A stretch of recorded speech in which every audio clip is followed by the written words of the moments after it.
안녕하세요. 김용환의 시사나침방. 오늘도 한홍구 교수님 모셨습니다. 무게 있는 역사학자. 걸어다니는 한국 현대사는 좋은 것 같은데 본인이 별로 안 좋아하셔서 무게 있는 역사학자 한홍구 교수님. 대한민국의 석학입니다. 미국의 하워드 진이나 노암 촘스키 같은 분들이 있다 그러면 한국에 한홍구 교수가 있어요. 아유, 과찬이십니다. 예, 지나간 역사만이 아니라 아주 따끈따끈한 이야기들을 하는데 이번에는 조금 과거로 좀 돌아가서 반헌법 팽의자 열전을 펴내고 계시더라고요. 예.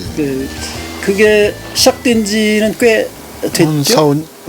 4년쯤 됐습니다. 네. 2015년으로 기억하는데 그 시작한 거는 네. 15년 말에 이제 출범을 했죠. 출범을 하시고 그래서 반헌법 팽의자 열전 이 열전을 펴내려고 하는 이유를 좀 한번 말씀해 주시면 좋겠습니다.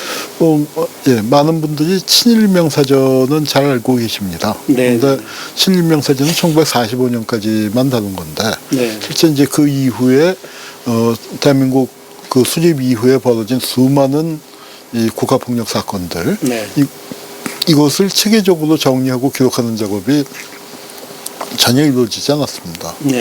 이런 일들이 왜 반복돼서 일어나냐 하면 그래도 되니까. 그리고 그 사람들이 처벌받지 않았잖아요. 그래서 이제 사실은 그 사람들을 처벌하는 게 마땅하겠지만 그럴 힘이 없습니다. 그리고 촛불을 했음에도 불구하고 그 촛불로 탄생한 문재인 정권도 별로 관심이 없는 건지 역량이 없는 건지 생각이 없는 건지 모르겠습니다만 못하고 있는데 그렇다고 그냥 넘어갈 수는 없잖아요. 그냥 넘어갈 수는 없잖아요. 그래서 그러니까 지금 우리가 반헌법 팽의자 열전에 그 선정한 사람들 그런 사람들은 사실은 다 최소 무기징역은 돼요. 최소. 이게 커트라인이 아주 높습니다. 웬만해서 못 들어요. 그런데 그러면은 다 감옥에 있어야 할 사람들이 이렇게 버젓이 돌아다니잖아요. 그래서 뭐 대표적으로 전두환만 하더라도 그래서 뭐 사람들에게 엄청난 상처를 주고 그러고 있는데 이 사람들 어떻게 하면 좋을까요? 이 사람들을 사실은 이제 잡아 넣으면 좋겠지만 그럴 힘이 없어요. 그럼 그냥 놔둘 수는 없으니까. 그래서 이제 고민 끝에 제가 역사를 공부했으니까 그들을 현실에 감옥에 보내질 못하고 현실의 법정에 다시 세우질 못하지만 그래도 우리가 역사를 공부했으니까 역사의 법정에는 세울 수 있는 것 아니냐. 그래서 역사의 법정에 세우는 이 공소장을 쓰는 작업입니다. 역사의 법정에서 심판이야 또 우리 시민들이 하시겠지만 역사의 법정에 그래도 시민들이 판단을 할 수 있는 이 사람이 이런 일을 했어 하고 그 공소장을 쓰는 작업은 좀 그래도 전문성과 일관성을 가진 사람들이 해야 하지 않겠나. 그래서 팀을 모아서 반헌법 팽의자 열전 편찬 작업을 준비를 하게 됐습니다. 그 뭐 대표적인 분들 몇 분만 소개해 주시면 한홍구 교수님은 뭐 그렇고 나쁜 놈이야 좋은 사람이야. 지금 같이 준비하시는 분들 소개해 주세요. 같이 준비하는 분들은 이제 저희가 우선 처음에 시작할 때는 우리 이해동 목사님, 김중배 선생님, 뭐 또 이만열 선생님 이제 이런 원로 선생님들을 모시고 시작을 했는데 이제 조금 이제 저희도 밑에가 지나면서 조금 젊어져야 할 필요가 있다. 해서 이제 이만열 선생님, 김중배 선생님은 고문으로 물러나시고 그다음에 김중배 선생님, 이해동 선생님, 목사님 물러나시고 이만열 선생님은 그래도 또 이제 연속성이 필요하기 때문에 계시고 또 여성으로서 신인영 선생님 또 참여하고 계시고 그다음에 이제 좀 젊은 분들을 모시기로 해서 한성대학의 김기옥 교수 그다음에 우리 또 장혜당 PD 뭐 이런 분들이 참여해서 같이 하고 있고 지금 이제 필진으로 쓰기로 한 분은 지금 100명이 약속을 했어요. 필진이 100명. 필진은 이제 얼마나 많은 사람들이 지금 나쁜 사람 400명이에요. 400 몇 명이었던 건데 1차 발표할 때 보면 한 100명 정도로 줄었더라고요. 아니, 그거는 저희가 조사한 것을 그동안에 한 1년 반 정도 조사해서 115명 조사한 그 결과를 발표한 것이고 대상은 이제 400명인데 400명이 많다고 생각하세요? 적다고 생각하세요? 무기징역 정도로 했으니까 웬만큼 유기징역 막 대례들은 뺀 거니까. 아니요. 그런데 네. 그러니까 이제 그 각 분야별로 나쁜 짓도 영역이 있을 거 아닙니까? 그런데 그 중에서 제가 이해를 많이 드는 게 민간인 학살이에요. 네, 왜냐면 민간인 학살을 피해자들 쪽에서는 100만이 죽었다고 그래요. 한국 전쟁 때. 그리고 이제 뭐 학자들이 줄여서 잡아도 40만은 돼요. 예, 예. 암만 적게 잡아도 40만 정도는 되는 것 같습니다. 보통 이제 40만에서 100만 사이 5, 60만 정도 죽지 않았을까 생각을 많이 하는데 우리가 몇 명 잡았냐면 60명 잡았어요. 민간인 학살. 민간인 학살의 책임자들을. 예, 그러니까 60만 죽었는데 60명으로 치면은 또 한만 반토막해서 30만 노도만 쳐도 피해자 30만인데 가해자 60만 잡았으면은 5천 명에서 10,000명 정도. 5천 명 정도 죽여야 올라오는 거니까 동네 자기 고향에서 동네 뒷산에 끌고 와서 100명, 200명 죽인 사람은 축에도 못 끼는 거예요. 연쇄살인이 뭐 이런 거는 그냥. 그러니까 연쇄살인만 뭐 해 축에도 못 끼는 거예요. 그것도 그러니까 적군에 의해서가 아니라 아군에 의해서. 우리 국민의 생명과 재산을 보호한다는 군 경에 의해서 학살당한 사람들. 이렇게 되니까 말이죠. 그러니까 결코 많은 게 아닙니다. 그러니까 그렇죠. 그 숫자는 뭐 엄청나게 줄이시느라고 애를 쓰셨을 것 같고. 왜냐면은 한 명씩 더 넣어주다 보고 기준을 이제 조금만 낮추면은 이게 이제 우리가 사실은 300명을 하려고 그랬어요. 100명은 너무 적고 500명은 너무 실제 이제 조사하는데 인력과 뭐 자원이 엄청나게 소모가 될 텐데 많은 것 같고 해서 이제 끙끙끙끙 고민하다가 그래도 이제 몇 년 작업해서 300명 정도 하면은 얼추 그래도 큰 그림은 좀 되지 않을까. 뭐 바다에 있는 고기 다 잡을 수 없는 거고 그래도 큰 고기들은 품종별로 샘플은 만들어 놓을 수 있지 않을까 이제 생각해서 300명을 하려고 했는데 그래서 이제 그 중요 사건별로 관련자들 중에서 이제 그 다 뽑아라 해서 이제 우리 조사 예비 조사할 때 이제 선생님들한테 좀 추려서 아주 흉악한 사람들만 골라서 올려주시오 했더니 합쳤더니 뭐 어마어마하게 많은 거예요. 그래서 저는 정말 빼자고 봐주자고 하는데 이제 그쪽은 이걸 어떻게 빼냐고 해서 겨우 타협을 해서 400명 됐습니다. 400명으로 줄였는데 이걸 발표할 때 말이죠. 그러니까 이제 발표 기자회견을 어떻게 할 것이냐를 준비할 때 또 의견이 이제 옥신각신했어요. 뭐냐면은 명단 발표를 하는데 400명이니까 이거 400명 출석을 부르려면 한 20분이 넘어 걸려요. 읽어보니까. 하여튼 기자들 왔다가 다 간다 이거지. 그러니까 이건 유물로 대체하고 중요한 사람 몇 명만 하자. 이제 하는데 저하고 이제 몇 명은 아니다. 그래도 이게 명단 발표인데 남는 거 이름밖에 없다. 그래서 이름을 불러줘야 한다. 옥신각신 하다가 그래도 이제 제가 무게 있는 역사학자가 우겨서 발표를 하기로 했는데 끝나고 났더니 다 발표하길 잘했다는 거예요. 우리가 짠 건 아닌데 다 같이 400명 한 명 한 명 이름을 불러줄 때 끝나고 난 다음에 사람들이 다 똑같은 시를 생각했더라고. 문익환 목사님. 아니야. 그럼 김춘수의 꽃. 이름 불러주기 전에 내가 그 이름을 불러주기 전에는 그는 단지 한 명의 고위공직자에 지나지 않았다.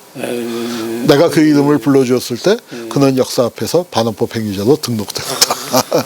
그런 의미를 갖고 이제 저희도 근데 그 발표는 이제 제가 안 하고 그러니까 어른들 하라고 하셨는데 어른들이 읽다가 그러니까 솔직히 400명인데 그 중에 일반인들이 잘 모르는 사람이 대부분이에요. 김형욱 대한민국 국민 중에 영화 나오기 전에 얼마나 알았을까요? 김영만 하더라도 역사에는 엄청 중요한 인물인데.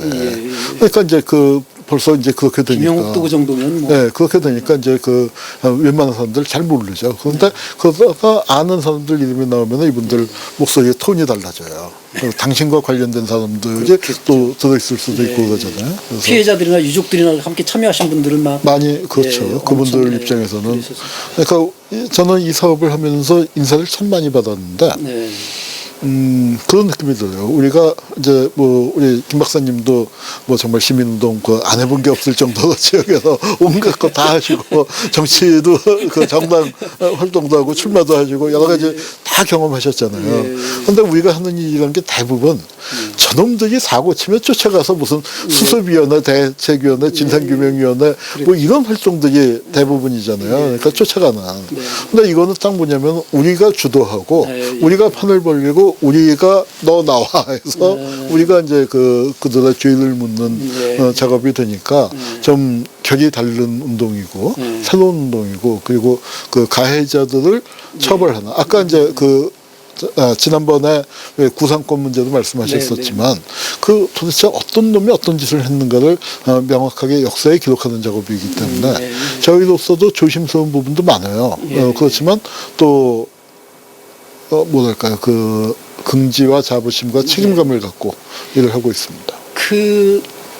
친일인명사전 아까 말씀하셨는데 친일인명사전 할 때도 왜 반발이 좀 있었잖아요. 이거 법적으로 소송도 들어가고 뭐 이의제기도 하고 막 그러는 한 400명 명단 발표하고 그럴 때 100여 명 하고 막 이럴 때 이 사람들 중에 그렇게 되던 사람들 없었어요? 아직은 없었고요. 그러니까 이제 많을 거라고 예상이 됩니다. 왜냐하면 친일명사전은 4,500명이 수록됐는데 그 2009년도에 나올 때 살아있던 사람은 딱 2명이에요. 다 죽은 다음에 나왔어요. 다 죽은 다음에. 그런데 실은 살아있는 권력을 기록해야 할 거 아닙니까? 우리 400명을 기록을 치고 난 다음에 보니까 저희가 이제 그러니까 그가 살아있는지 죽었는지 조회할 만한 법적 권한이 없잖아요. 그러니까 알아봐야 하는데 그렇게 알아봤는데도 절반 가까이가 살아있는 거예요. 400명 중에. 그건 이제 벌써 발표하고 한 3년이 됐으니까 그 사이에 이제 세상 뜬 사람들도 좀 있지만 그래도 이제 하여튼 뭐 절반에 가까운 사람들이 한 40% 이상이 살아있는 거기 때문에 이건 굉장히 큰 이제 반발이 나올 거라고 생각이 듭니다. 그런데 아직까지는 이런 게 있나 봐요. 정들 이제 그러니까 이런 식의 사업들이 많이 준비가 됐는데 다 진행이 안 됐어요. 그 얘기는 뭐가 다 아니 뭐 독재 인명사전, 반민주 행자사전 그리고 그다음에 이제 또 반대쪽에서는 종북 인명사전 그런 거 있었잖아요. 좌빨 인명사전을 만들자 하는데 아무것도 다 기자회견하고 다 거창하게 하고 했지만 실제 일이 진행된 건 우리밖에 없어요. 우리가 이제 중간에 처음에 예상했던 것보다 진도가 좀 늦게 나가고 있어요. 속도가 늦지만 그래도 꾸준히 나가기 때문에 이게 중간에 뭐 좌초하거나 그럴 것 같지는 않고 내년이 5월 달에 뭐냐면은 왜 하필 5월이냐 4월이 아니고 5월이냐 처음에 4월로 잡았었다가 보니까 아니야 5월 달에 내야겠다. 내년이 5.16 60주년입니다. 그러네요. 그러니까 우리나라의 가장 중요한 군사 반란이 일어난 60주년에 거기에 이제 그쪽은 또 뭐 어쩌고 저쩌고 혁명의 구국의 결단 뭐 할 때 우리가 나서서 이게 정말 군사 반란 내란이었다 하는 걸 이제 딱 묵받고 그 사람들을 이제 명단을 쫙 발표하고 책이 그때쯤이면은 실제로 이제 나올 것 같아요. 다는 아니고 워낙 작업이 방대하다 보니까 1권이 아니고 한 5권이나 6권 정도. 저희가 전체 25권 정도 기획하고 있습니다. 400명 정도를 25권. 왜냐면은 한 사람당 원고지 100장 정도.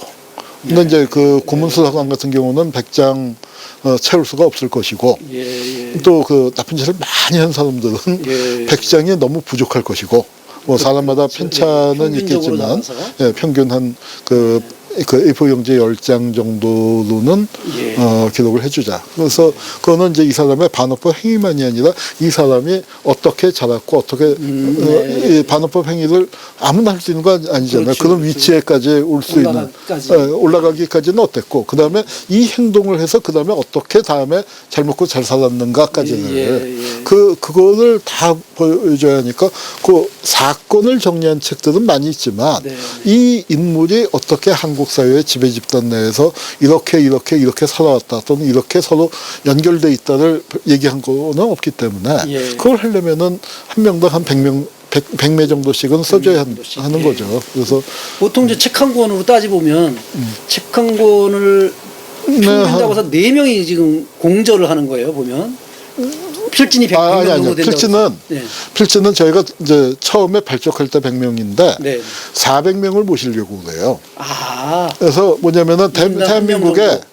대표 지식인이나 대표 논객이라고 글줄 깨다 쓰고 예, 말 깨나 하는 분들을 다 모아서 네, 네. 누가 누구 글을 썼다는 안 밝히고 예.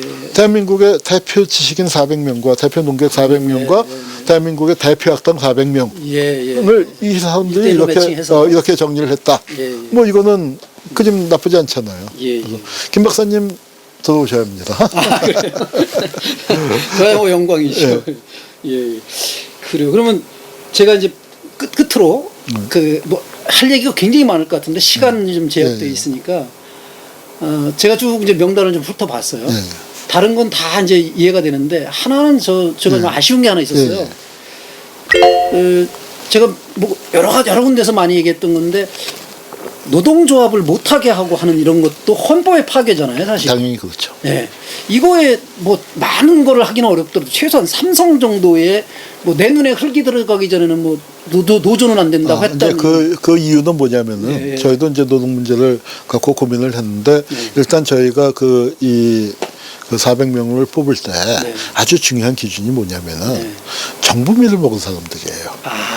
대한민국의 공직자로서, 공직자로서 이걸 파괴하는 사람들. 그러다 보니까 개별 기업이라든가 그런 쪽에서 민간단체에서 그러니까 서북청년단 같은 경우가 좀 애매한데 그런데 그거는 그래도 관이 직접 그 조정을 한 거나 마찬가지니까 뭐 이제 서북청년단에서 일부 한두 명 그리고 또 그 사람들이 나중에 또 그 벼슬을 하면서 또 나쁜 짓을 한 것들이 많기 때문에 이제 포함을 시켰지만 그 공직에 취임하지 않은 사람들의 경우에는 뭐 그런 사람들까지 집어넣으면 너무 많기 때문에 일단 대한민국의 공직자 중에서도 제한을 하다 보니까 그 뭐 삼성 같은 데는 이제 빠지게 됐고 그러고 그다음에 노동 쪽은 어떻게 됐냐면 저도 이제 관심을 갖고 많이 했고 노동운동 하시는 분들, 노동사 하시는 분들하고도 협의를 했는데 참 그 악당을 특정할 수가 없는 거예요. 너무 그냥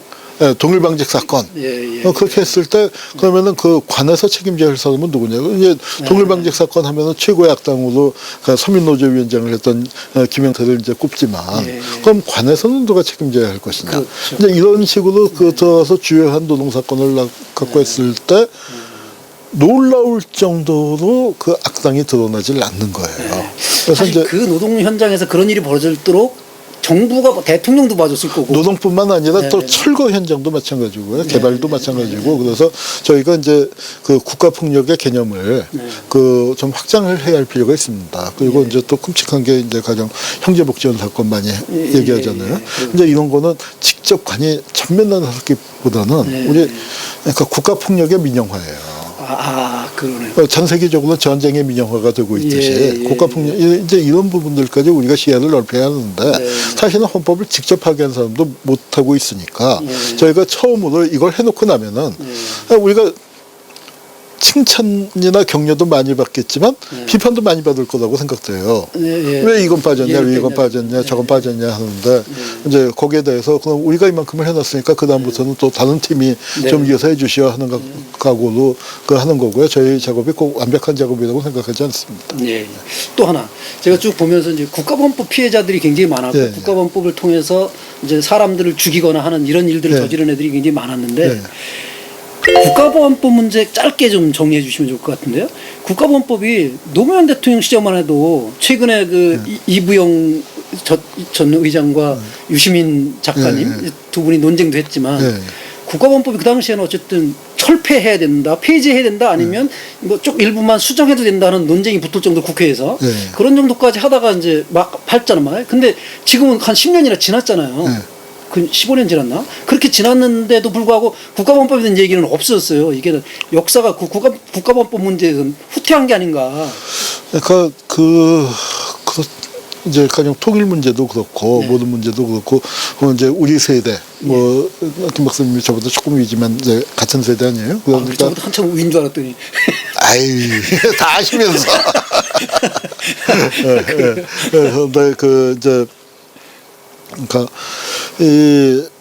자꾸 나이가 들면서 느끼게 되는 게 뭐냐면 우리한테는 정말 그 70년대, 80년대에는 우리가 꿨었던 게 민중이 주체가 되는 통일된 민족 국가를 세우기 위해서 이제 정말 그 청춘을 바친 거 아니에요. 근데 그건 안 됐죠. 그런데 하여튼 세상은 많이 바뀌었어요. 그리고 그렇죠. 새로운 문제가 나와요.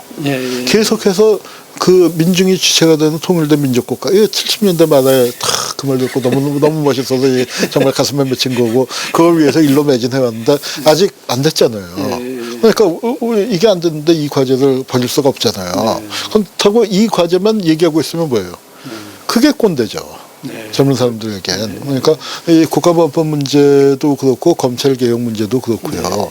그러니까 우리 세대한테는 너무너무 중요한 문제지만 지금 일자리를 왜냐하면은 지금 젊은이들한테는 국가보안법이 우리 때처럼 피부에 와닿지 않는 거예요. 검찰의 문제조차도.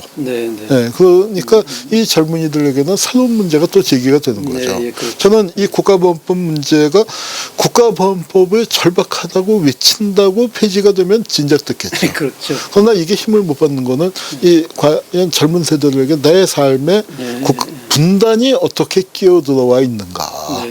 결국 이제 그 분단 문제를 우리가 사람들이 못 느끼게 하는 게 국가보안법이었는데 그래서 그런 구조 속에서 이 분단이 우리 삶을 어떻게 제약하고 있는가 그래서 분단을 어떻게 극복할 것인가 그리고 분단을 극복하는 데는 통일이 있을 수도 있고 뭐 여러 가지 분단의 악법 장치가 있을 수도 있고 분단이 만들어낸 왜곡된 욕망 체계가 있을 수 있고 왜곡된 가치관이 있을 수 있고 이것들을 극복해 나가는 과정이고 국가보안법은 그전에는 가장 첨예한 전선의 문제였다면 지금은 수많은 과제 중에 하나로 아젠다의 위상이 바뀌었다고 생각을 합니다. 그래서 이것을 여태까지 해결하지 못한 것은 그 국가보안법으로 피해를 받은 분들 그 피해자 뭐 저는 일상적으로 이제 그분들한테 정말 죄송하기 짝이 없지만 국가보안법 문제를 해결하려면 국가보안법 폐지 하나를 외치는 것보다 다른 길로 가는 것이 오히려 국가보안법을 폐지하는데 더 빠른 길일 수 있는 좀 그러니까 우리가 과거에 우리가 정말 청춘을 바치고자 했었던 그 과제를 해결하지 못했는데 그런데 새로운 과제들이 계속 발생하는 이 상황에 우리 같이 이제 정말 지금 나이가 들어가는 사람들 그 사람들은 어떻게 젊은 세대와 함께 할 것인가를 진지하게 고민을 해야 하는 거죠. 저는 국가보안법 폐지를 위해서 정말 노력을 하고 있다고 생각을 하지만 국가보안법 폐지만 외쳐서 되는 건 아니고 그리고 젊은이들에게 또 외치고 싶은 건 뭐냐면은 이걸 폐지를 외쳤던 사람들이 어떻게 변천해 갔는가도 알아야 돼요. 우리 중에서 국가보안법 폐지를 외쳤던 사람들 중에 또는 이 얘기를 하는 게 더 좋겠네. 국가보안법이 1948년 12월 달에 만들어졌을 때 모 신문이 사설을 일면에다가 실으면서 사설 제목이 국가보안법을 배격함이에요. 국가보안법을 배격함? 그 모 신문이 조선일보입니다. 짐작했어요. 그리고 이사파동이라고 있잖아요. 58년도에 우리 역사에서 가장 슬픈 크리스마스 이브 12월 24일이죠. 이사파동이 2월 4일이 아니고 그 이사파동 때 몸부림치면서 국가보안법 그러니까 나라가 망한다고 몸부림쳤던 사람이 국가보안법이 아니면 누가 대한민국을 지키리라고 부르짖은 이철승이에요. 그 전에도 이제 한국 사회가 뭐 검찰 얘기하면서 후퇴한 거 아니냐 했는데 이렇게 후퇴되어 간 측면이 있고 또 한편에서는 그땐 꿈도 못 꿀 정도로 사실 대한민국이라는 나라가 지금 이렇게 살고 있는 게 120년 전에 동학농민군이 꿈도 꿀 수 없었던 지경에 와 있는 거죠. 그리고 민간인 학살 당한 거에 생각하면은 두 세대 만에 이렇게 온 것도 기적 같은 일이고 그 어딘가에 우리가 위치하고 있는 겁니다. 그 21년 내년 이제 60주년 그 쿠데타 60주년쯤에 책을 꼭 좀 내셨으면 좋을 것 같고 일반 시청자분들께서도 그 참여할 수 있는 공간이 있죠. 중요한 거를 제가 빼먹을 뻔했네요. 이 반어법 행위자 열전을 인터뷰에서 치시거나 아니면 인터넷에서 치시거나 아니면은 그 한홍구 역사통 네.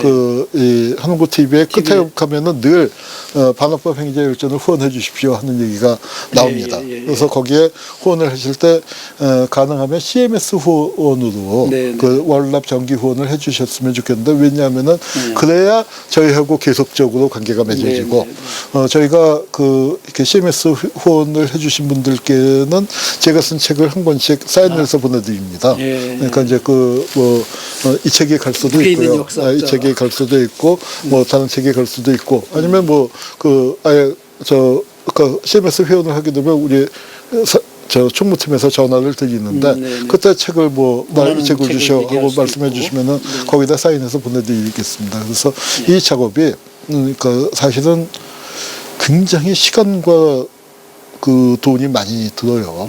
저희도 한 서너 명 되는 조사원과 행정팀이 있거든요. 그러니까 자료조사가 엄청 중요할 텐데. 왜냐하면은 이거는 좋은 일을 조사해서 하는 건 대충 해도 돼요. 좀 틀려도 뭐라고 안 해요. 그런데 이건 나쁜 일이기 때문에 100% 쓸데없는 꼬투리 잡히면 100% 소송이 걸린다고 생각하고 아직 안 됐을 뿐이지. 그래서 그걸 하는데 굉장히 엄격한 기준을 갖고 자료를 점검하기 때문에 생각보다 시간도 많이 걸리고 비용도 많이 듭니다. 그래서 이 작업을 지금 시작해서 400명 중에서 지금 한 107, 80명. 저희가 1년 동안 피해자 관련된 일을 하느라고 조금 더 늦어졌는데 그래도 내년에 책이 나올 수 있도록 하여튼 박차가겠습니다. 그래서 여러분들께서 좀 많이 후원을 해주시기를 부탁드립니다. 고맙습니다. 감사합니다. 무게 있는 역사학자 한홍구 교수에게 듣는다. 대한민국 석학 한홍구 교수 여기까지였습니다. 다음 주제 또 한번 모시겠습니다. 너무 자주 나가는 게 아닌가 모르겠습니다. 감사합니다.